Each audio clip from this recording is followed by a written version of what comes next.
So, like always, let's kick off our session the same way with the recap. You guys would be so kind as to remind us hmm as to what has led us to the threshold of this dismal looking cave before you, what the character's current Let's plans see. are, From what your objectives are, and what's on your mind. We'll begin the session with inspiration. Thank you. From what I remember, we were on our way to deliver some goods to Phandelver, I believe is the town's name, on behalf of a Mr. Dwarf Man. Whom's do we know? I took it because I heard there's like some issues going on the road, and it's my my destiny and responsibility to squash those problems, literally under heel. And I believe my companion, Lanner over here, it needs money for alchemical components, which is why she took the job. On the way down, we found some horses covered in arrows. Not covered so much as littered with arrows. I thought, I was like, whatever. We'll come back and deal with this later. But because there's no immediate danger, and we're just going to keep moving on. But it turns out there was immediate problems because our employer and his bodyguard got they were there. It was their horses, and there was no trace of them to be found. So we're like, crap, they're probably kidnapped. While trying to move the goods out of way, we got ambushed by a couple of gobos. We killed three of them, if I remember. No, we killed half of them. We killed two. The other two ran away. Thanks to Lanner being a big smarty pants and Ditorm having decent eyes, we were able to find a path leading to their hideout where we have since ambushed two goblins, killed one, and we have somehow convinced this one that I'm some sort of guardian angel spirit, and that I'm here to give him magical powers if he's willing to serve me, I suppose. At least that's what it seems to be from his perspective. So our current plan is to use this ruse to get as many of the goblins in here on our side as possible. And then we're going to go, and we're also asking them to bring our the captives out here to us. And then we're going to go in there and we're going to end this operation once and for all because I don't want innocent blood to be spilt. Does that sound about right? Yeah, an accurate and Um, optimistic summary of events, but I like the spirit that you're bringing to this session, Torm. What Thank about you? you. What about yourself, Lanner? um, so, um, because I knew my medicine would be giving me issues, um, we are traveling along the road, or we're traveling along the road. We aren't currently. Uh, Transporting goods over to the place called, Fandel. Phandalin. Um, Phandalin. Very bad with names still. Even if I wrote it down, I think I just put Fandel. Um, Uh, we heard rumors about dragons and all sorts of weird stuff from drunk people along the trail. Um, but it was mostly boring and uneventful until we came across a spot in the road with just like a bunch of dead horses. We're like, what the heck? And they're covered in like black arrows, and we're like, oh no, this is not good. And there's even a scroll case, map case thing. And Torm picks it up, and Leonard's like, oh my god, that's our employer's map case. Or at least it looks the exact same. And then we get ambushed by a bunch of freaking goblins. We murder a bunch of them. Lanner scolds one of them, but he gets mad about the attempt to give him a cookie. I guess they're poison or something. And Davos don't like Choco. yeah, I guess so. Um, so we rout the goblins, and then we after we rout the goblins, we think of a plan of attack on what we should do. And the thing is that if they have our employer, we're not getting paid. So it's a very good idea for us to, you know, try and locate our employer, thus following the goblins to their hideout. So we follow them, and boy howdy, we sure did find them. They have some guards posted up outside, and they are getting high as kites off of these lovely, lovely little mushrooms. They're like purple and blue. And We kill one, and then the other one is like, "Oh my God, are you guys Jesus?" Not in those words, but he's convinced that we're some sort of deity that's supposed to help him take over the cave. And that is where we left off. That's an accurate summary of events, as bizarrely as they've panned out here. Torm, Lanner, you currently sit within this dense thicket, the sound of running water reaching your ears. You can see the admiring eyes of your goblin friend here. Frank, it seems his name is. And you are filling his head full of lies, for the most part, in an attempt to get him to enact some sort of charade. I'm not entirely sure what the specifics of the plan here are, but you know. Look, these that are the half facts- truths at best, or at best. worst. These are half truths at worst. At I worst. fully intend to help you. I'm sorry, continue. Oh no, go on, go on. I was gonna say these are half truths at worst. Fair enough. Well, we'll see how well this pans out here. Now, you know that within the cave somewhere, at least based upon the efforts of your tracking, following the drag marks that have led you here, ostensibly are either the persons or the corpses of Sildar Hallwinter and Gundren Rockseeker, the latter of which is your employer, the prior of which his bodyguard. Your presence here is as yet unannounced. You have one wounded and completely awe-stricken goblin at your disposal, currently sitting on his haunches, looking up toward you and hanging upon every word that he says as his eyes, wide as dinner plates, sparkle in the setting sun here. What would you like to do? Okay, well, as I recall, we were going to end our last session off on a long rest. Dietarm's current plans are to untie Frank, Mm-hmm. and then also this guy over here, if I can ping. How do I ping? Right click ping. I cannot right click. You can just you can just click and hold. Oh, there we go. Click and hold. There we go. This guy. I want to give this guy a proper service. So if it still counts as a long rest, I'll dig him a shallow grave and bury him in it. Very good. A body of his rather sallow size. It takes a little bit of effort to do so out here in the thicket, but after the efforts of about half an hour, 45 minutes, someone of your prodigious strength and grave digging experience is able to bury him at least from passing scavengers or from prying eyes. If I recall correctly, the party had decided to make their camp about 100 feet out in the thicket, right? Just close enough because to keep an eye on the cave mouth. Yes. Yep.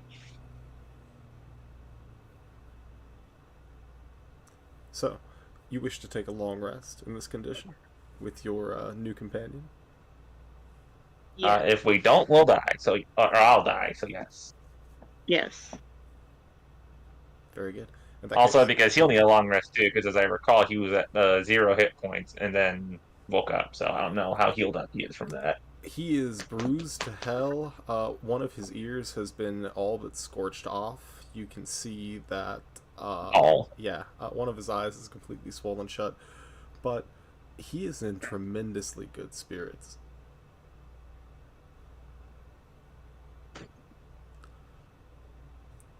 Well, we'll try not to disappoint. We'll try not to disappoint. We'll try and live up to his expectations. Good to know.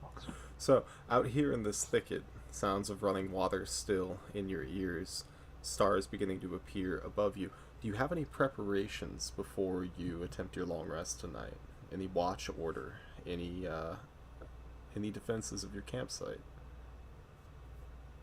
I don't think we have any defenses we can set up other than maybe like a rope fence. Now hold on.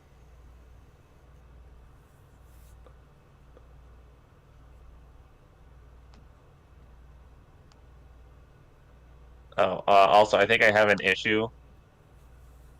Am I crazy? I think I'm crazy. I think I only have a spellcasting page. No, click on core. Click on core. Oh, here we go. Okay, thank you.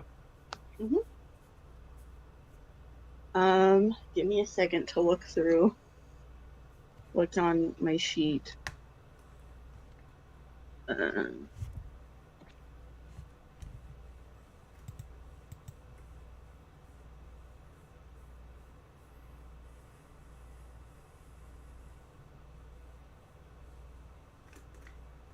So I can't dig like I want to dig a pitfall trap.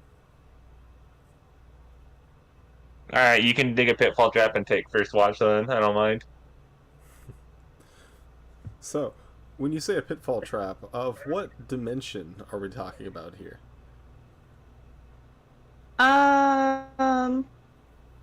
Probably like one that's probably like about this, like this long, but like 5 wide, so it's like halfway. But it's the most direct route to us. Like a 10 by 5 and then like 5 feet deep? Yeah, goblins aren't that tall anyway. They're not. That is a substantial amount of earth to move. Are you attempting to do this with a shovel or by magical means or? I would like to say I wish that I had the shovel amountage I had in the previous campaign. Campaign. Do you have a shovel? Let me double check. Because I've got spears, daggers, crowbars, and hammers. The best I could do is dig with my hands, or I could just set up a little tree hammock thing and like stay up there. Unfortunately, I do not have a shovel. Then I would like to do a tree hammock thingy instead. How do I get rid of it? Okay, so eschewing the idea of the pit trap here, describe to me your tree hammock thingy. Basically, I am going to tie it between 2 branches using rope, and like doing a like cross back and forth, so like between 2 main things of rope that are in the tree, up in the air, probably at least 7 feet up, minimum into the trees. So like, I don't know, like, a typical, and then and then not this big, obviously. But My really crappy a drawing. personal hammock made of rope, hung from the trees about 7 feet in the air. That's your objective? Like 7 to 10 feet, yeah. You got it. Yeah, so go ahead and make me a sleight of hand check using intelligence as the governing modifier.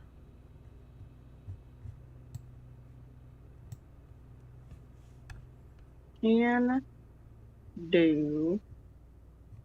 I am proficient in sleight of hand.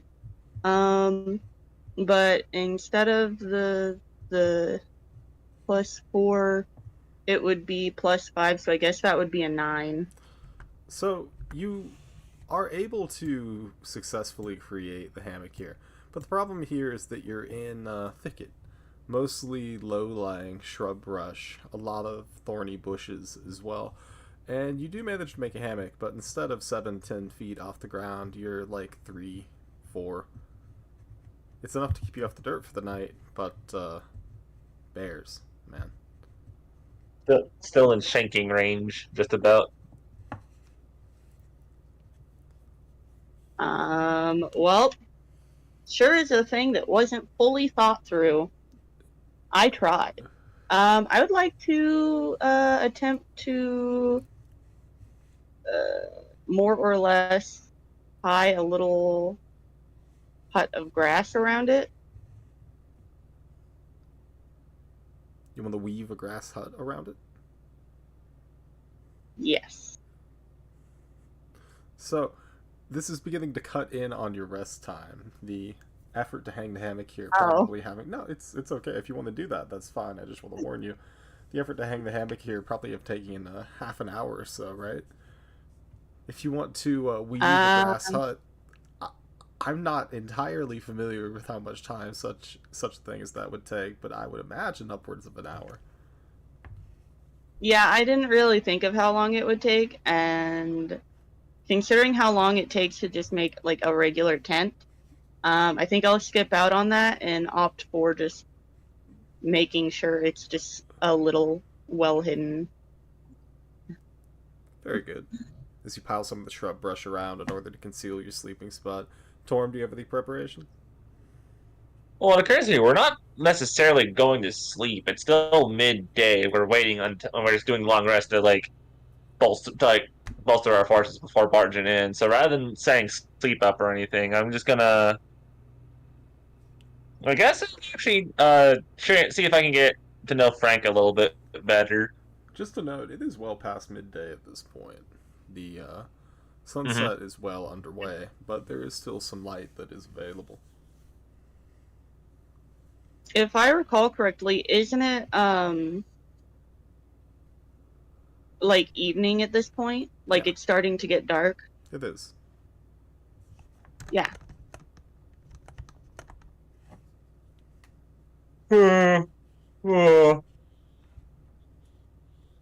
Well, so I guess that means we're going to bed then, or the idea is that we were supposed to be going to sleep.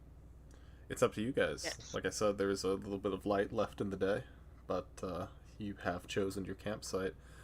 If you, like you said, you wanted to further interrogate / befriend your goblin captive worshiper, you're welcome to.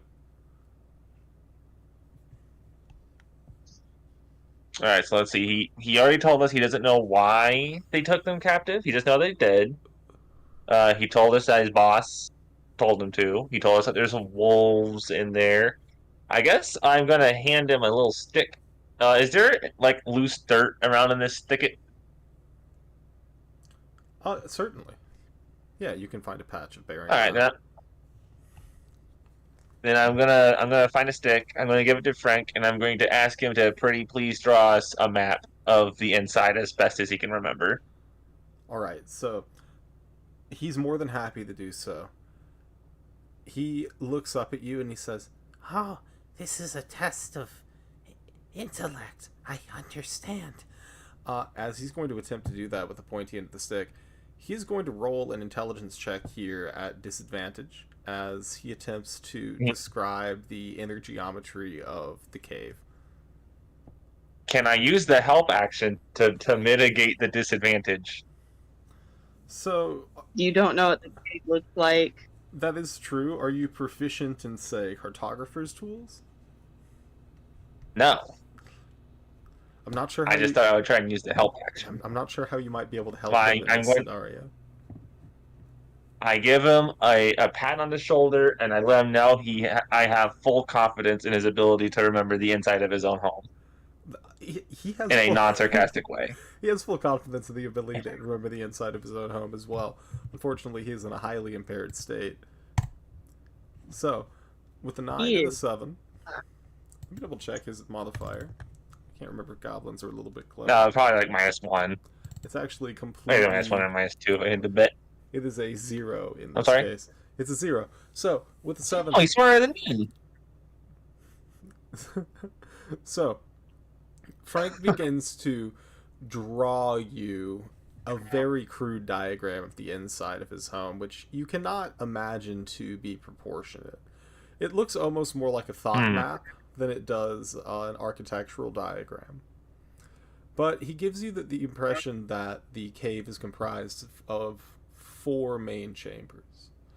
The nearmost one being where the wolves are kept. On the leftmost side of the cave, you get the sense that there's a combined sleeping, feasting area where you get the sense that it's likely any potential captives might have been taken. Beyond that, there's a feature that he very excitedly points out, calling the pools, which appears to be a sort of levee structure that has been set up around that river. Beyond that, What's a there's levee? a levee is like a man-made dam holding back water. Okay. In addition, beyond that, there is a cave, which he denotes to belong to Clark. The boss.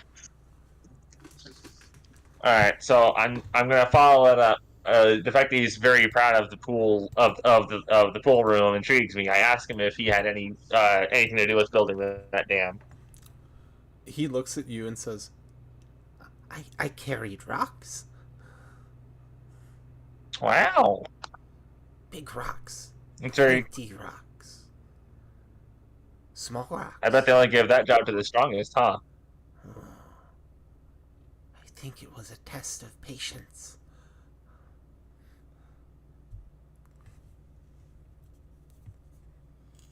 Well, it's a good thing because we need to be very patient as we wait until mid morning night, somewhere between midnight and morning, I guess, to before we go in and see if we can do something about this whole situation.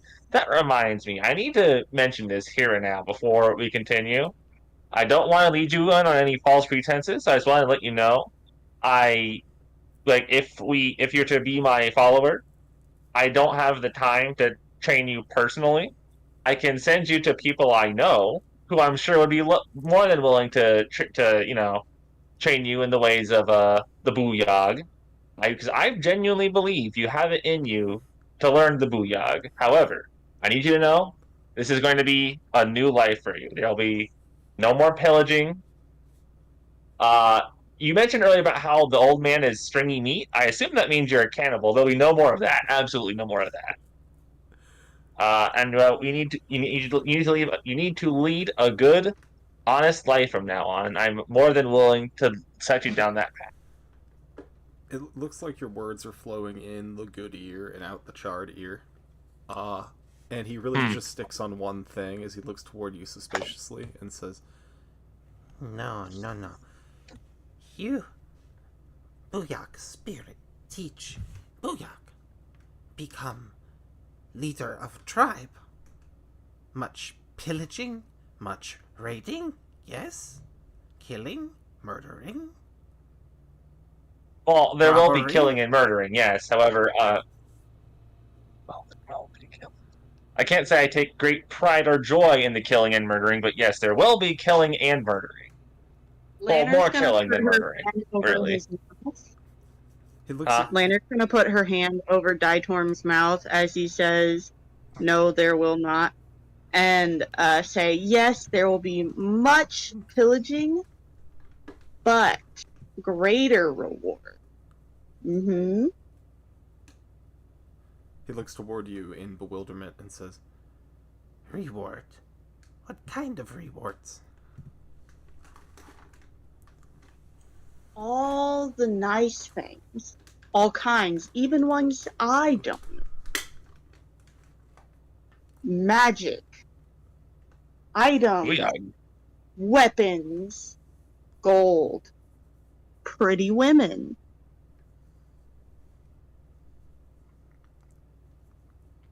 he looks toward you and says, And who do we rob for this thing?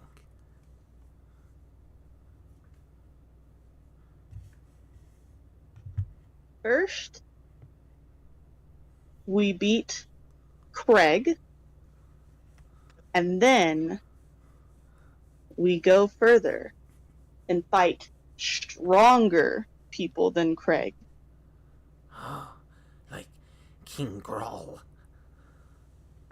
Yes. Oh.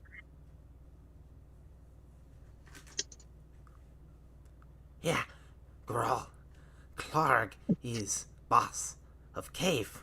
Grawl, boss of Clark. Boss is boss. Big house. Pointy walls. So I'm going to stroke my beardless chin because I'm not because like now because this is intriguing because this guy's telling me that this is even an even bigger operation than just some guys in a cave pillaging a road. This is going to be busy. Oh my goodness gracious!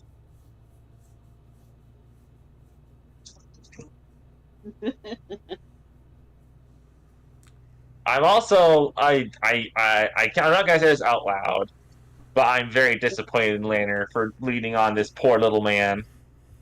I have no qualms. I have many qualms.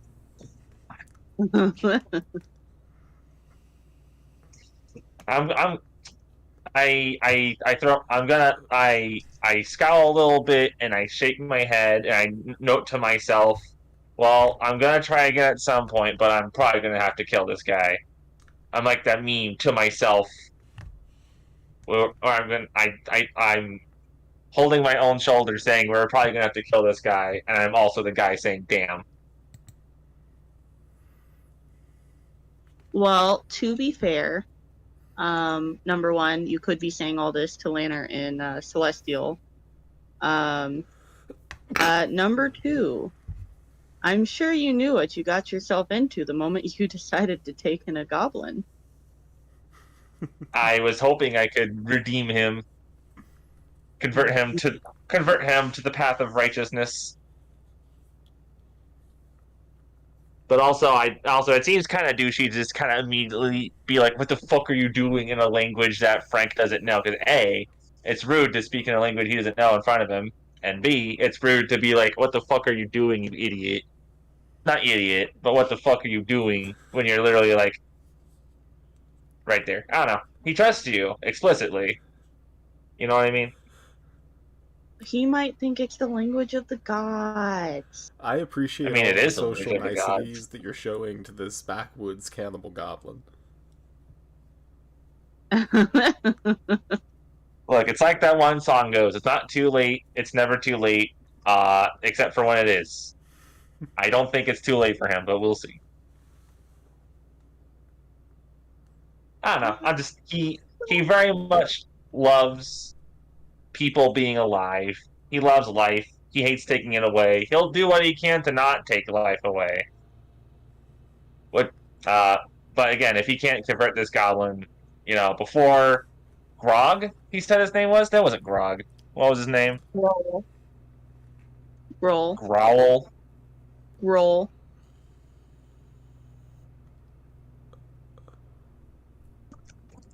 I hope I got the Gotcha. name, because that's what I wrote down.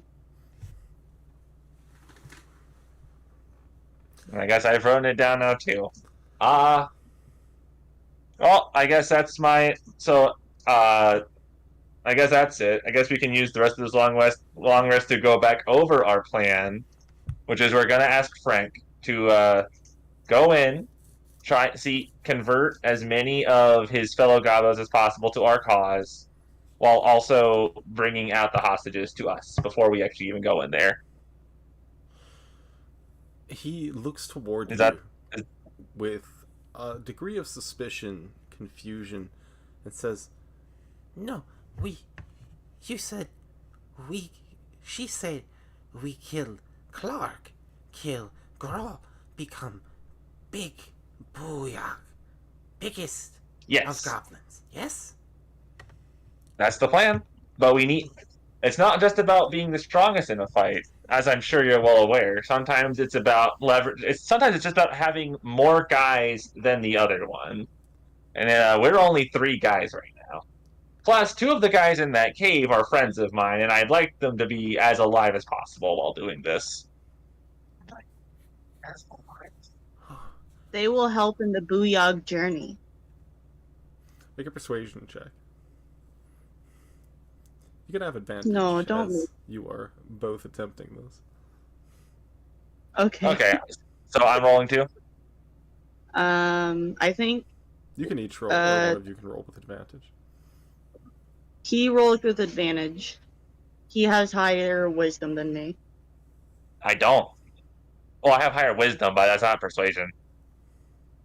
Oh, sorry, persuasion. My bad. I will roll with advantage. Oh dear. Alright. A 10's not bad. He thinks about this sagely and says, Yes, Clark. Big arms, long, sharp claw. Need other goblins to die for us. Yes? Yes? Yes, absolutely. Well, ideally they won't be dying either, but he looks perplexed, as though such a thought had never seemed as a possibility toward him before. Says, Yes, strong Booyak. Only Clark die.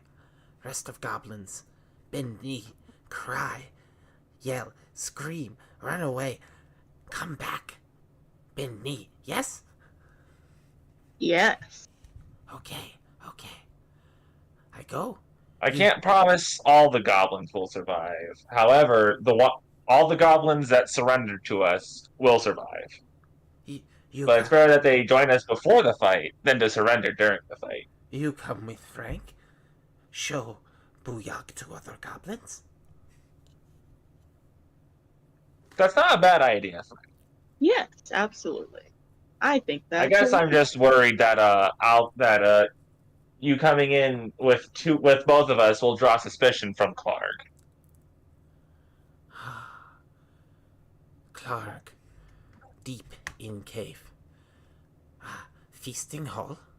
Many goblins. Yes? Pools. Many goblins. Loud noises. Yes? Maybe dangerous if Clark hears something, but many goblins.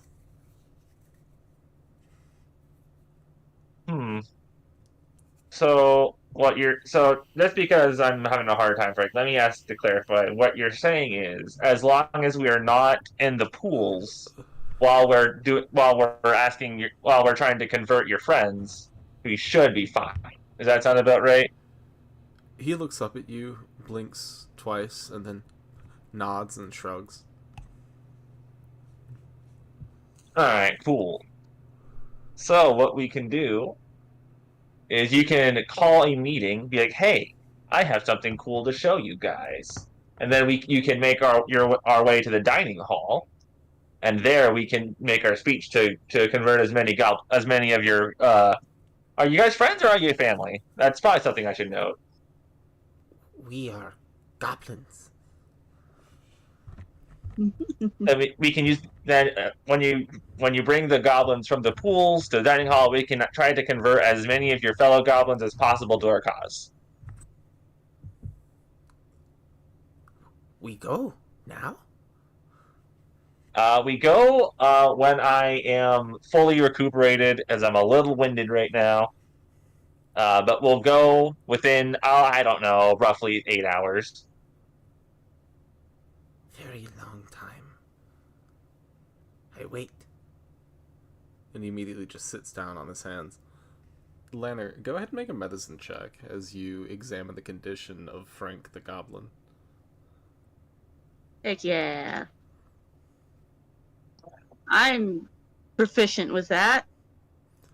You sure are. Oh, look at that. Dirty 20. With the 20, as you examine his physical condition, you get the sense that the nature of this mushroom-based journey that he's on may not last the night, should you take an 8-hour rest here. The I easily will. persuadable state that you currently find him in is a temporary boon.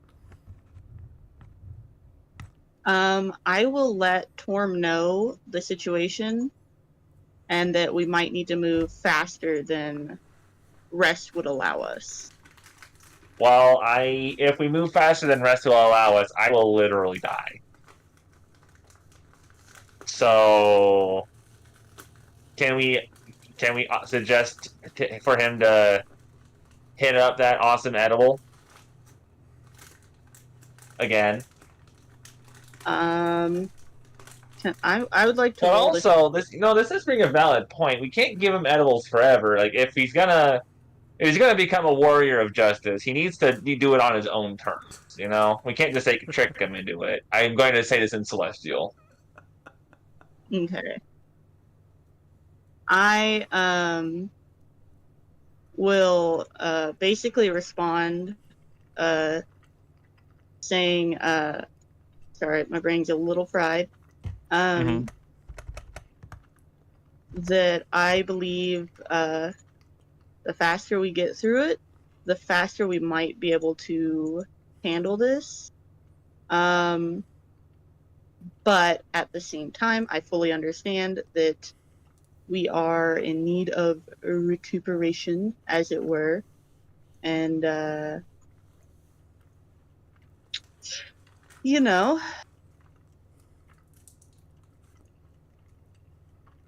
But Dietorm just wants to confirm with Lander. You genuinely believe that if we take a moment to breathe, or rather several moments to breathe, because I know my limits and I'm really fucked up. You think Frank's gonna turn on us? potentially, unless we give him a very solid reason not to. Well, I mean, I've tried multiple things. I've told him, hey, I'll help you be a powerful warrior. Hey, I won't kill you. I don't know, but he doesn't really The seem to be dude, getting it. It's really disheartening. the dude is on an acid trip. All This right, might be nice. I'm But gonna if go to he, Frank. I'm gonna speak in common. Hey, Frank. While we're waiting and getting this ready, I have another trial for you. A trial of patience and a trial of trust. Are you prepared? Frank looks toward you and says, I want trial of killing Clark. Other goblins And scared and kind of happy. But I do trial, yes? yes. So here's what's gonna happen. We're gonna rebind you in rope, and we're going to put a mouth gag on you. Then once we're ready to kill Clark, I'm gonna come back to you and check in on you. Okay? make a persuasion check. No advantage here. All right. He looks a little. This No seems to be advantage. How going do I roll with backwards. no advantage? How do I roll with no You advantage? just take the number on the left. Okay, here we go. Persuasion.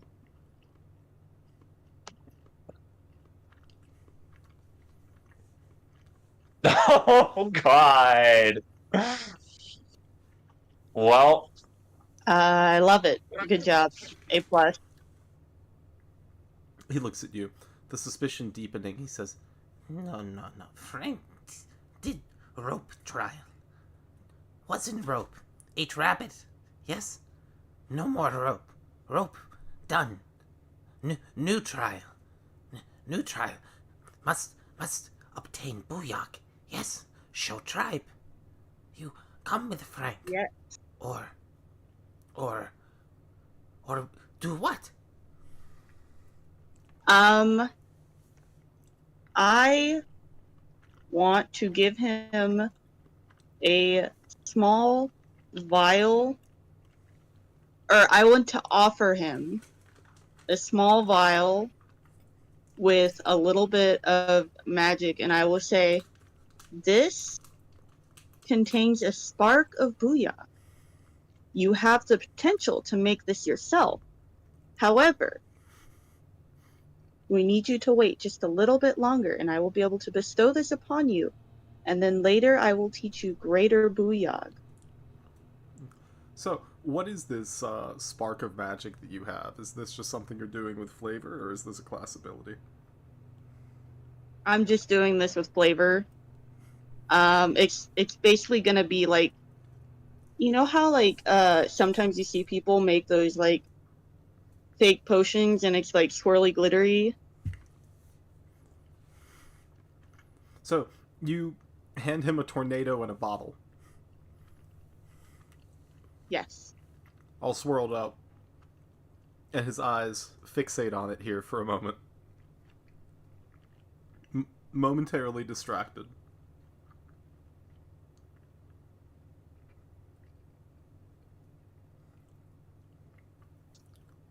Well, this is getting nowhere fast. So this one is a temporary booyog, Frank. But I can teach you how to make this booyog. But we need a little time before we can do that, okay? He seems perfectly willing to wait at your disposal. He doesn't appear to be willing to be rebound in rope, however. Okay, You will because that's not. what I thought was going on. I thought it was like, hey, he's gonna backstab you if he becomes sober. So I mean, you might certainly have some concerns about the degree of influence that you're currently wielding over this creature waning in that event. uh, Well, that's the booyog at the end of the rest. So, well, at the end of the rest, he might not want it anymore. Is the problem? nah. He says he wants it. So, bring on the rest. And for now, he has a temporary booyog.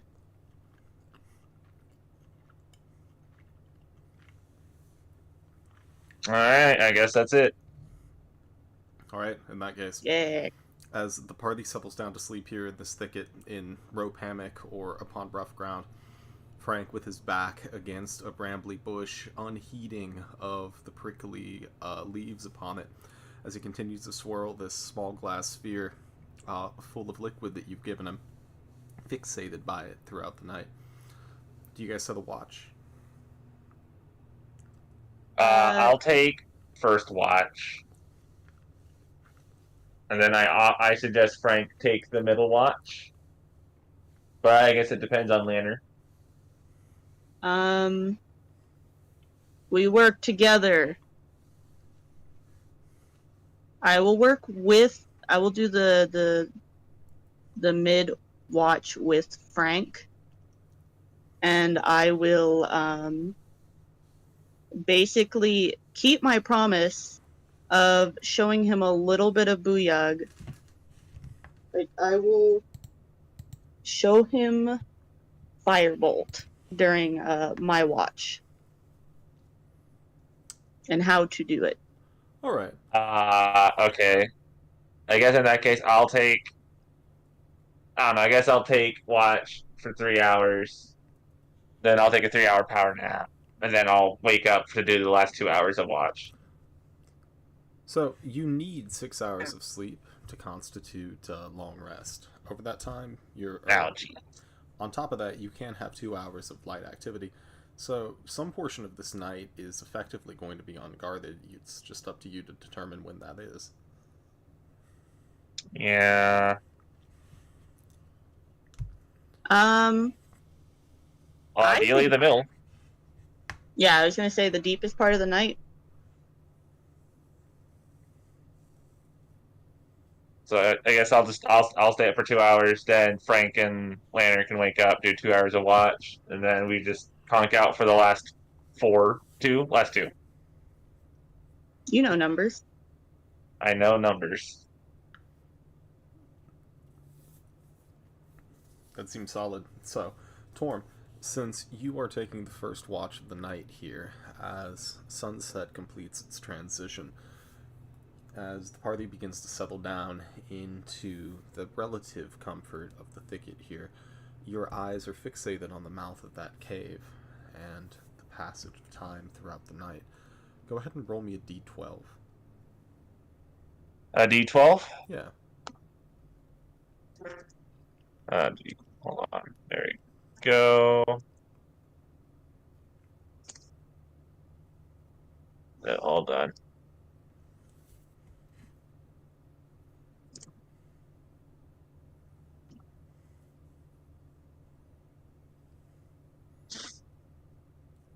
As you keep your eyes peeled on the mouth of the cave throughout the night, you do not see any traffic coming or going from it, though occasionally from inside you can hear the growling and the intermittent baying of wolves.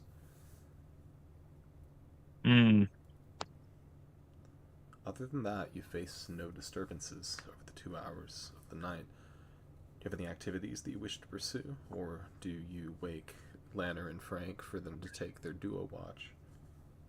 I did. I tried. I thought I picked my long rest options earlier, so I'm gonna look at the cave. I'm gonna lament the bloodshed. Not that's about to happen. I know that there's growling and snarling. Like Frank said, there's wolves in there. I'm gonna feel bad about that too before going to bed. If that makes sense. There's 2 hours of preemptive mourning before bed. Very good. Always a popular way to spend one's time before going to sleep. Mm-hmm. All right.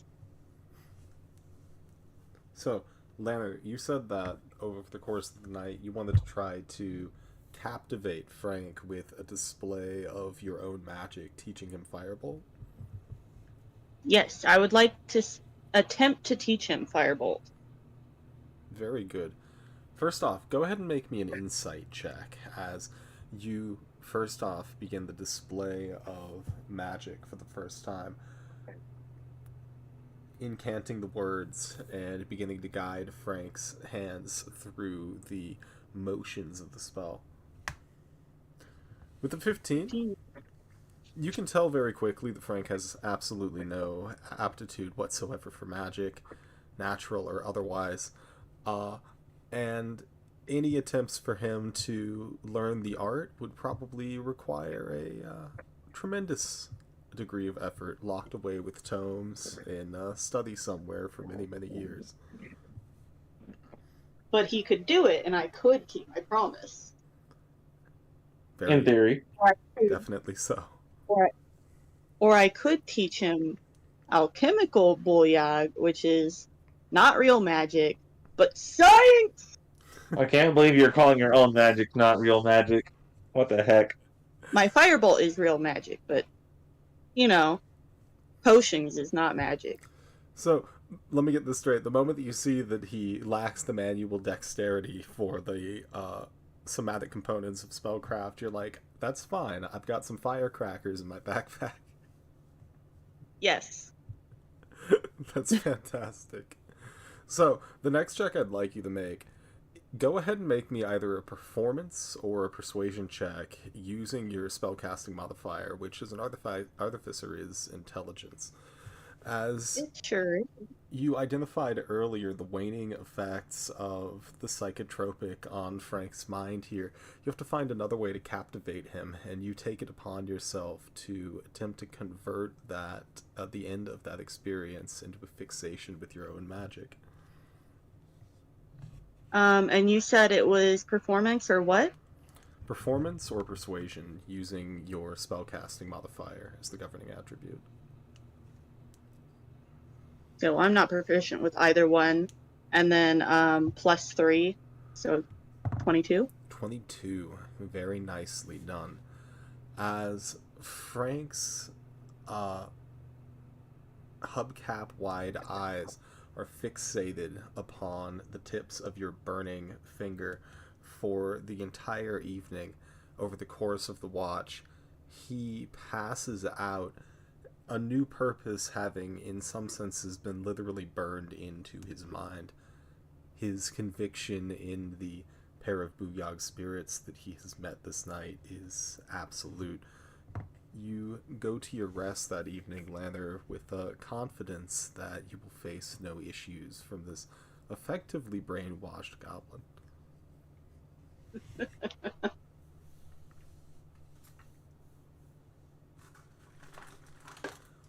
Baller.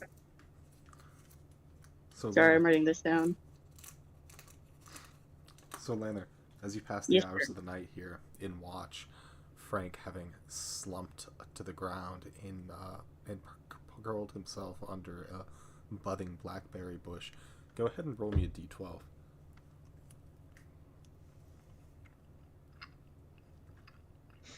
Whoops. Sorry, that's a check. Are you both rolling a d12? Oh, no, it's the thing. Okay. Other than your activity with Frank, the hours of the night are quiet. And after a while, you become convinced by the occasional sounds of night birds singing or small game rustling in the undergrowth nearby that there must not be the movement of any predators within the area. You feel comfortable somewhat to go to sleep. Do you rest for the rest of the evening without a watch? Absolutely.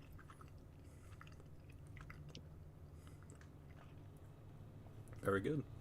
As the party lays down here for the evening, hopefully without snoring, let's have each one of you roll me another d12. There we go. Flash on.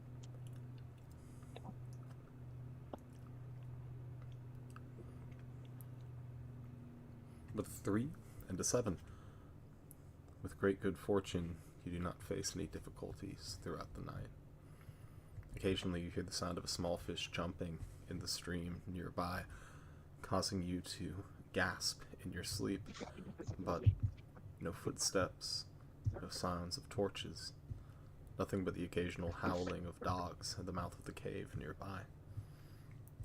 After a while, the blackness of the sky begins to turn to that dim blue of morning, and you begin to gather your things and break camp. What would you like to do? Oh, damn. You go No first. time like. All right. Well, now that I'm no longer dying, I'm much more confident in my abilities. So I'm inclined to head straight in there.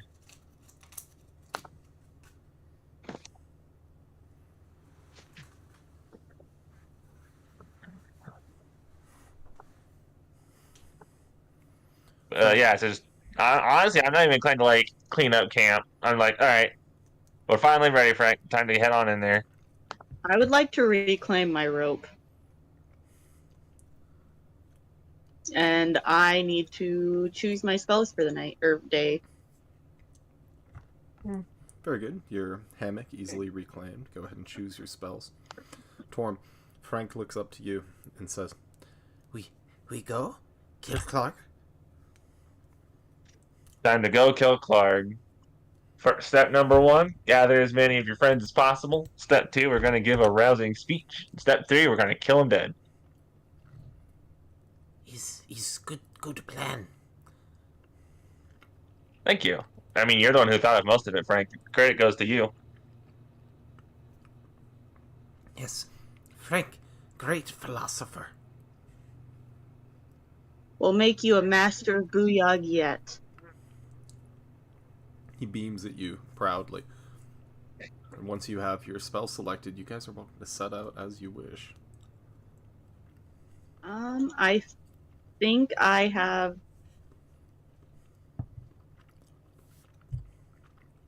Hold on, let me see what this one does.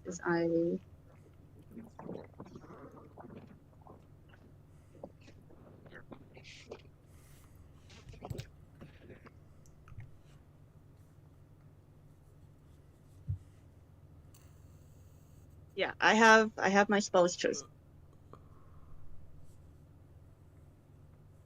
I am good to go. All right. Oh, Frank, lead the way. Or I guess, yeah, lead the way. Follow the plan. Yep. He begins to look at you a little bit cautiously as he, following your direction, begins to creep toward the mouth of the cave.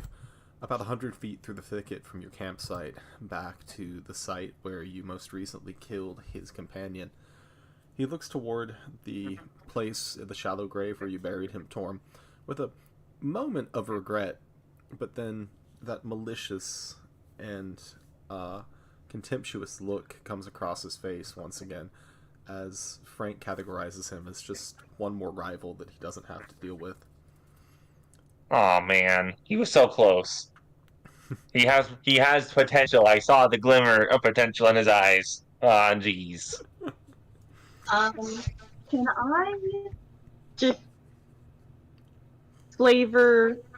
give him 2 firebolt firecrackers?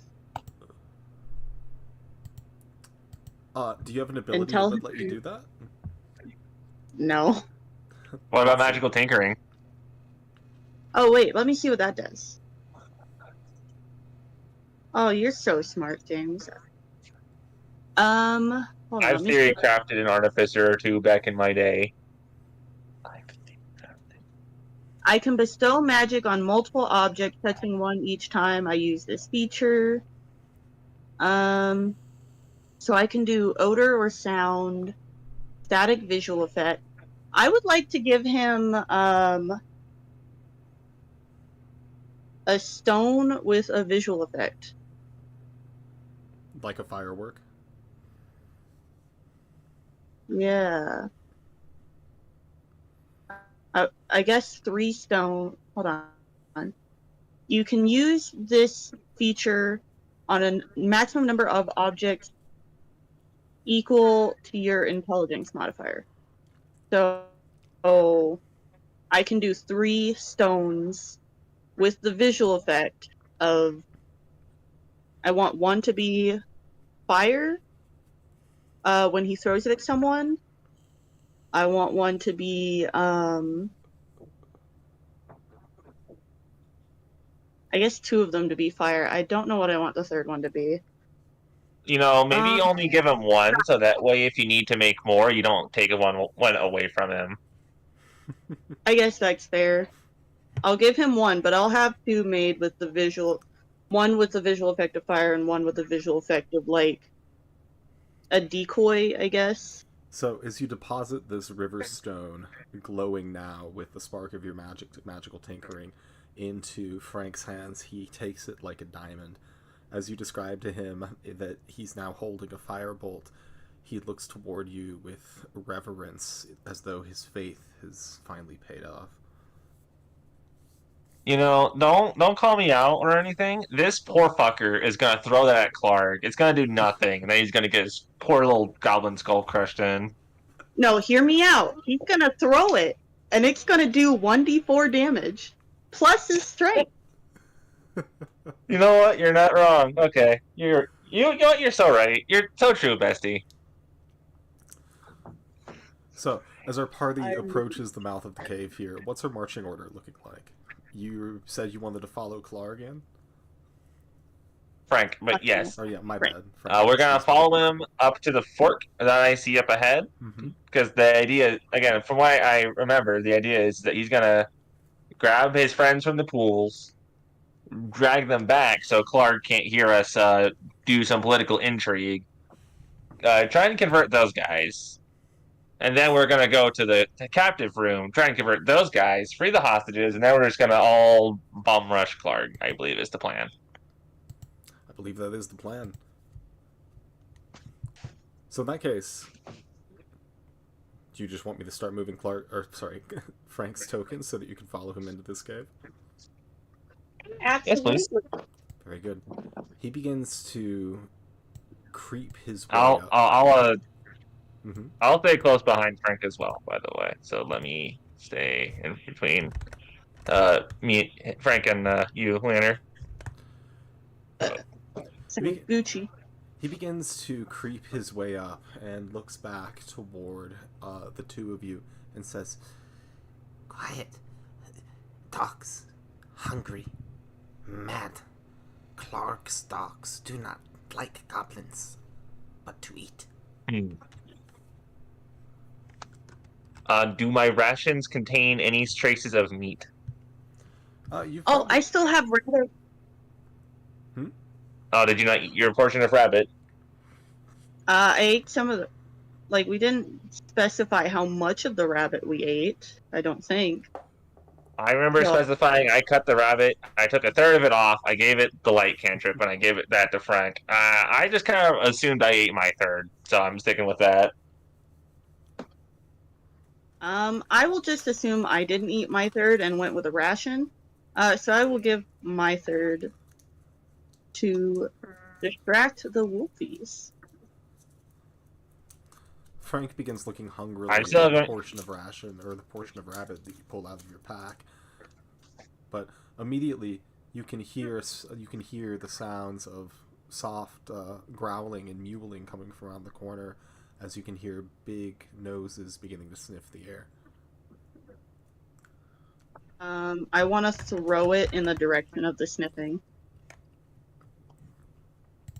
So, as you take that small portion of rabbit, you can see that there are these uneven stone steps leading up to a small chamber to the east. In order to get an angle on that, you might need to approach a little bit further. Do you think I can do it from here? Yeah, you probably can. As you step into the river there, up to your ankles, the very cold water flowing quickly past you, though your footing is even. You can hear the sounds of rattling chains as that growling converts to snarling, and you can see some rather mangy, ill-conditioned hunting dogs that have been chained up in the rocks nearby. As you toss that portion of rabbit into the chamber to the east, immediately you see them begin leaping on it, contesting for it over each other, snapping, snarling, and biting at each other. One yelping backwards with a very meager portion, the other two splitting the rest of the rabbit as they wolf it down in seconds. All right, go, go, go. I guess while that's going on, are we rolling stealth, or are we just kind of like booking it? Stealth book. What is this? Stealing a book from the library. Do we need to roll anything, Ben? Yeah, let's have a stealth check here from the party. Here comes stealth. Here comes stealth. And perception as well, please. Oh wait, hold on. I have to Oof. disadvantage that because I'm wearing chainmail. That's a 19, even in chainmail. And you said perception as well? Yeah. Now, you have dark vision, right, Torm? I have dark vision. Lanner doesn't. I do not. Yes, so, well, I was going to ask for disadvantage from Lanner, but with a 3, I think that is, That's Substantial. very nice. So, I'm sorry. Can I, as like a quick aside, I have a question. yeah, what's up? As a Kenra, I very much have a dog head. How does Frank feel about a dog teaching him magic when dogs are mean to him? I think that Frank sees you as some sort of powerful Booyog spirit, and the fact that you have a dog head is even more badass, because it's something that he's scared of. You're literal Anubis to this man. Yes. And All right, he's that going works to for me. take your powers and make them his own, and use them to inflict pain on the people in his life. Not if I Hey. can help it. I'm all for it. I'm not. We're in his life, you know. That doesn't mean that he's going to attack us. Look, I'll be real with you. If we don't convert this man, I'm gonna have to put him down myself, and that's gonna be very sad. So, as the party goes rushing past the area with the dogs here, as they're momentarily distracted by the rabbit, Lanner, you move forward very quietly against the dark cave wall here, barely a trickle of water being displaced by your passage. Frank moves with a similarly stealthy disposition. Torm, though, you are struggling a little bit against the current here, some of the slick rock underfoot as you're pressing your way up through the water here. And as you look toward... I'm a city boy. Well said. And as you look toward the northeast, you can see that patrolling the top of this rickety-looking wooden bridge flowing above the water is a goblin shortbow and a small torch in hand. As it looks in your direction, immediately it begins to draw breath as if to shout. Frank looking up toward it with a look of alarm and confusion as he looks from you to the goblin back to you. What would you guys like to do? I am going. So like he is mid preparing to shout, right? Yes, which is to say that you have just a fraction of a second to act here. Damn. Well, I guess I am going to draw my javelin. Um, I'm going to I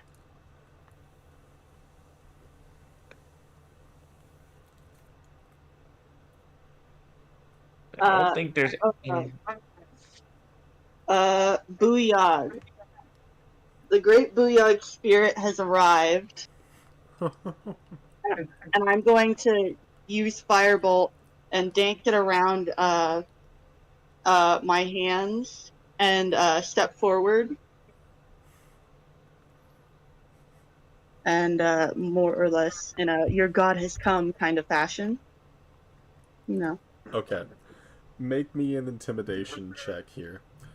Frank is going to provide you advantage as he babbles in Goblish, looking in alarm from you to his fellow goblin, as though he fears for his life. Let me see here. I'm going to roll a wisdom save on our goblin friend's behalf.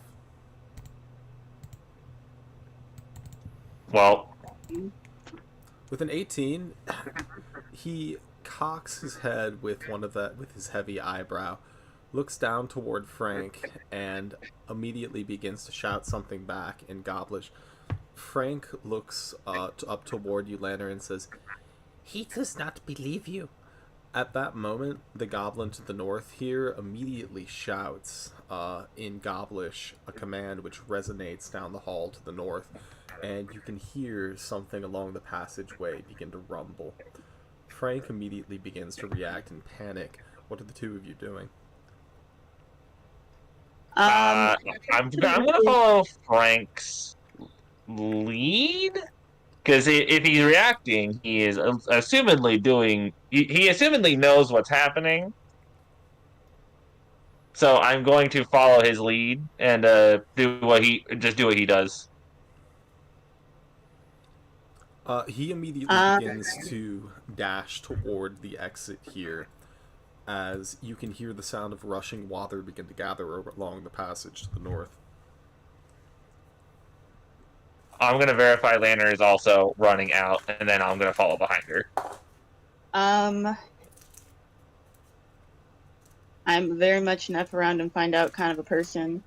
I think what I'm going to do is I'm going to I want to cast grease on the bridge where that goblin is. Absolutely. Lanner, as you go ahead and cast grease on the bridge here, that is what? A dexterity save for the goblin? Let's find out.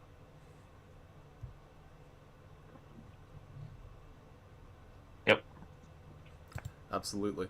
That's a 13 versus your spell save DC, which I think just saves here. Yep. Literally just saves. But I'm not done. Oh. The next thing to do is so while he doesn't slip, he still has grease on him and he's in the grease, right? Mm-hmm.